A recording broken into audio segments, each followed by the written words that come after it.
बिस्मिल्लाहिर्रहमानिर्रहीम। आज पीडीएम और पीपल्स पार्टी का मुश्तरका वफ़द जो है उसने इलेक्शन कमीशन से मुलाकात की। इस एमकेएम के भी प्रेजेंस यहाँ मौजूद है।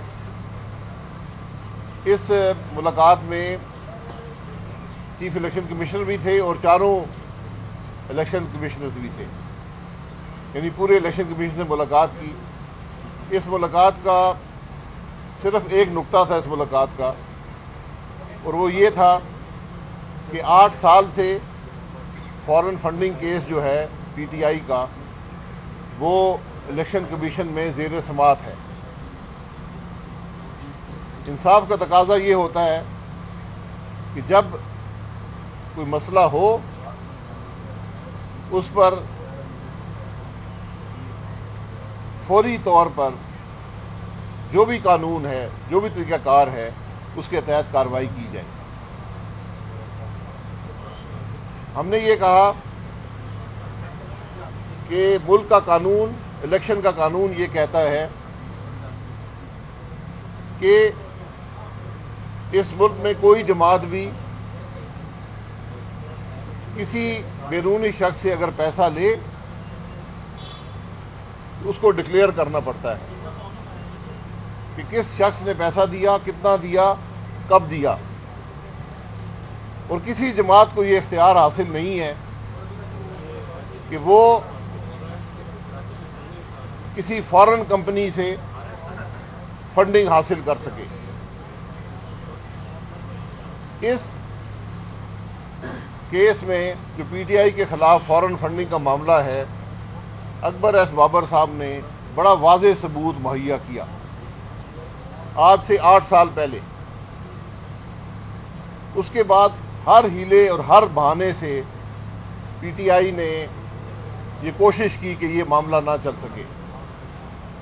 अपनी हुकूमत के दौरान सियासी दबाव भी डाला, इस मामले को रोकने की कोशिश की, हुकूमती दबाव भी डाला, इलेक्शन कमीशन पर दबाव भी डाला। बहरहाल हक़ाइक़ को बदला नहीं जा सकता।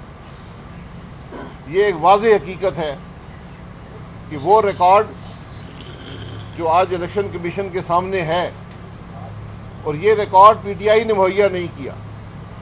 पीटीआई ने 8 साल में जो रिकॉर्ड मुहैया किया है उसकी हैसियत भी आप देख लें।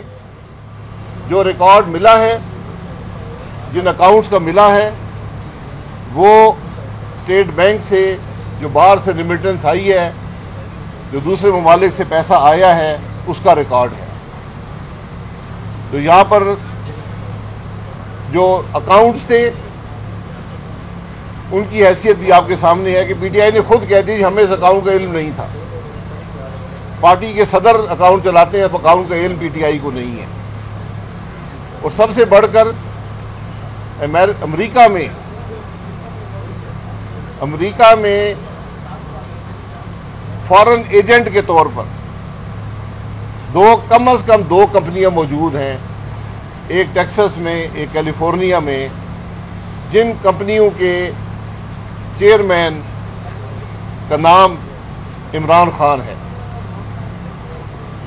ये कंपनियां अमेरिका में फॉरेन एजेंट के तौर पर रजिस्टर्ड हैं। इनके पास जो पैसा आता है वो पैसा वहाँ पब्लिक रिकॉर्ड होता है। आप जाकर देख सकते हैं कि इस फॉरेन एजेंट कंपनी जिसका चेयरमैन इमरान खान है, उसने किससे पैसा हासिल किया और कितना पैसा हासिल किया। वहाँ पर भी उस रिकॉर्ड में जो अमेरिका में पब्लिक रिकॉर्ड है, उसमें भी अफराद के नाम भी हैं और कंपनियों के नाम भी हैं। क्या कंपनी से पैसा हासिल करना पाकिस्तान के कानून के मुताबिक है? कंपनियों से पैसा आप हासिल इसलिए नहीं कर सकते कि अगर आप कंपनियों से पैसे लेंगे तो आप उनके एजेंट बन जाते हैं। आप फिर किसी से पैसे हासिल करके मुल्क के मफाद में फ़ैसला नहीं करेंगे, उस कंपनी के मफाद में फ़ैसला करेंगे। उस कंपनी के पीछे जो अशखास हैं उनके मफाद में फ़ैसला करेंगे। इसीलिए फ़ौरन जो हमारे मुल्क का कानून है वो किसी फ़ौरन कंपनी से किसी सियासी जमात को पैसे लेने की इजाज़त नहीं देता। इस मुल्क का साबिक वज़ीर-ए-आज़म उन दोनों कंपनियों का चेयरमैन है, ये भी रिकॉर्ड का हिस्सा है। अब हमने इलेक्शन कमीशन को ये कहा कि रिकॉर्ड बड़ा वाज़ेह है, फैसला आपने करना है। यहाँ पर रात के अंधेरे में अदालतें खुलती हैं जो अपने ही फैसलों की नफ़ी कर देती हैं। तो क्या ये पाकिस्तान के अवाम का हक नहीं कि उनको मालूम हो कि इस मुल्क की एक बड़ी सियासी जमात किससे पैसे लेती रही है, कब लेती रही है, और सबसे हैरत अंगेज़ बात यह है कि उस पैसे की एक बड़ी रकम जो हासिल की गई वो मुल्क में नहीं आई। वो आज भी बाहर मौजूद है, वो ज़ाती अकाउंटों में मौजूद है। इन सवालात का जवाब किसी के पास है? हर हरबा इस्तेमाल किया पीटीआई ने और इमरान खान ने कि ये मामला इलेक्शन कमीशन में ना चल सके। हर रोज़ अदालतों में पटिशनें हुई, स्टे ऑर्डर की कोशिश की गई, रिकॉर्ड ना देने की कोशिश की गई, लेकिन हमने यही आज इल्तिजा की है इलेक्शन कमीशन से, दरख्वास्त की है कि पाकिस्तान के अवाम का हक है कि उनको पता चले कि इमरान खान किससे पैसे लेते रहा और पीटीआई किससे पैसे लेकर इस मुल्क में सियासत कर रही है।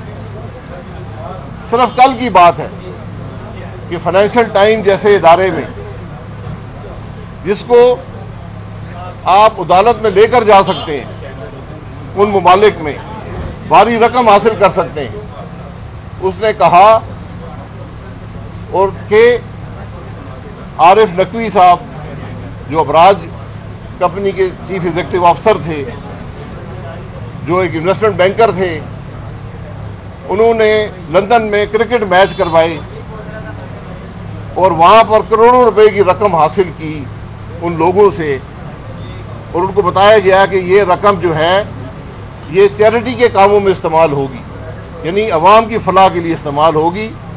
और ये भी रिकॉर्ड का हिस्सा है कि जो आरिफ नकवी साहब की कंपनी थी जिसका नाम भूटान क्रिकेट लिमिटेड था, जो क्रिकेट मैच करवाकर पैसे फलाई कामों के लिए इकट्ठे करती थी, उस कंपनी से 55 करोड़ रुपए से ज़ायद रकम पाकिस्तान पीटीआई और इमरान खान के अकाउंट में भेजी गई। ये सब बातें रिकॉर्ड का हिस्सा हैं, और ये वो रिकॉर्ड है जिसको इमरान खान ने नहीं दिया। 8 साल इमरान खान ने कोई रिकॉर्ड नहीं दिया। ये स्टेट बैंक का रिकॉर्ड है जिसकी कोई नफ़ी नहीं कर सकता। रिकॉर्ड पर मौजूद है कि भूटान से $2.2 मिलियन जो आज 55 करोड़ रुपया बनता है, वो रकम यहाँ पर पीटीआई और इमरान खान के अकाउंटों में आई है। ये रकम हासिल करके आपने क्या इलेक्शन कानून की नफ़ी नहीं की? क्या आपने अपने फैसले किसी को बेचे नहीं? इन कंपनियों के पीछे कौन लोग थे ये वक्त बताएगा। लेकिन हकीकत ये है कि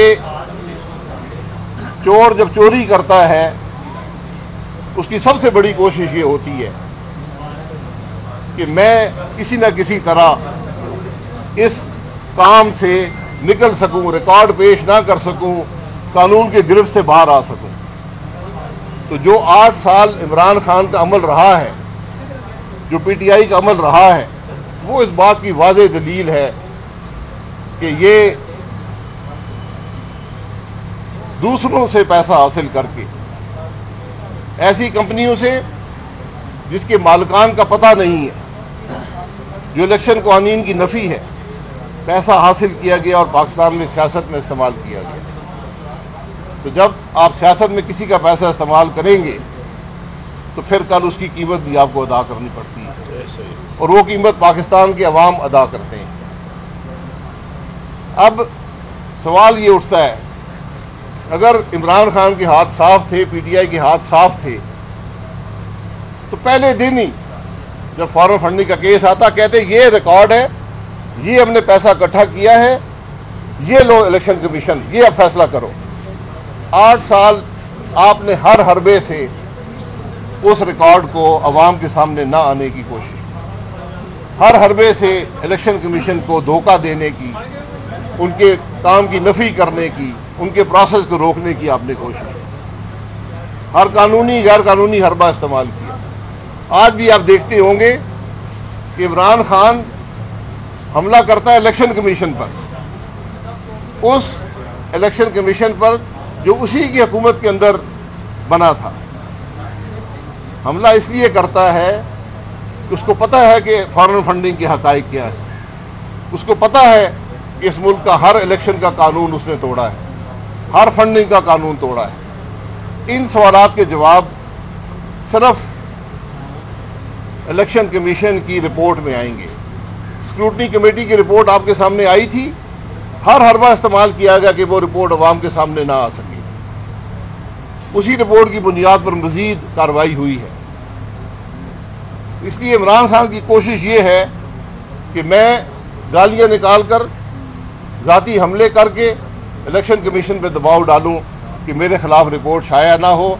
हमने आज इलेक्शन कमीशन को सिर्फ एक बात की है कि आपकी जिम्मेदारी है पाकिस्तान के अवाम के सामने, आपकी आईनी जिम्मेदारी है कि ये रिपोर्ट अवाम के सामने आए और इसके मुताबिक कार्रवाई हो। अच्छा सर, ये बताइए, आपकी इलेक्शन कमीशन के साथ जो मुलाकात हुई है उसमें